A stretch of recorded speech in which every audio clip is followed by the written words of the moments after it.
নমস্কাৰ বন্ধুসকল, পুনৰবাৰ স্বাগতম জনাইছোঁ আমাৰ ইউটিউব চেনেল হেল্প ফৰ আছামলৈ। বন্ধুসকল, আপোনালোকে এতিয়ালৈকে যদি চেনেলটো ছাবস্ক্ৰাইব কৰা নাই, চেনেলটো ছাবস্ক্ৰাইব কৰি দিয়ক আৰু তাৰ কাষতে থকা ঘণ্টিডাল টিপি দিব নাপাহৰিব।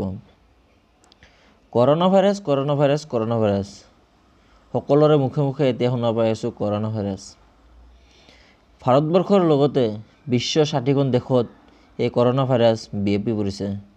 প্ৰথমতে যদিও এই ভাইৰাছৰ উৎপত্তি চীনৰ উহানৰ পৰা আৰম্ভ হৈছিল, এতিয়া বিশ্বৰ বহুকেইটা দেশত ইয়াৰ মাৰাত্মক মহামাৰীৰ ৰূপ ধাৰণ কৰিছে। ঠিক তেনে এক সময়তে ভাৰতবৰ্ষৰ 3 বছৰীয়া শিশুৰ গাত ধৰা পৰিছে কৰোনা ভাইৰাছ। কেৰালাত কোচিত এটি 3 বছৰীয়া শিশুৰ দেহত ধৰা পৰিছে কৰোনা ভাইৰাছ।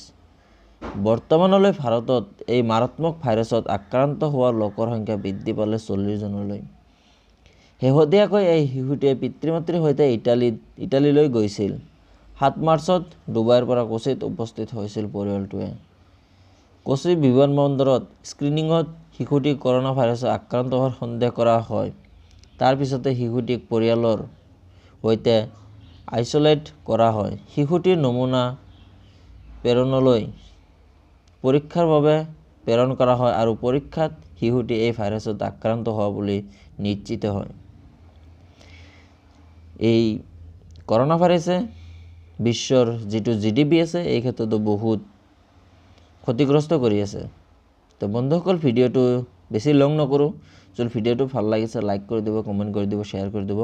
চেনেলটো কিন্তু ছাবস্ক্ৰাইব কৰিব নাপাহৰিব আৰু তাৰ কাষতে থকা ঘণ্টিডালো টিপি দিব।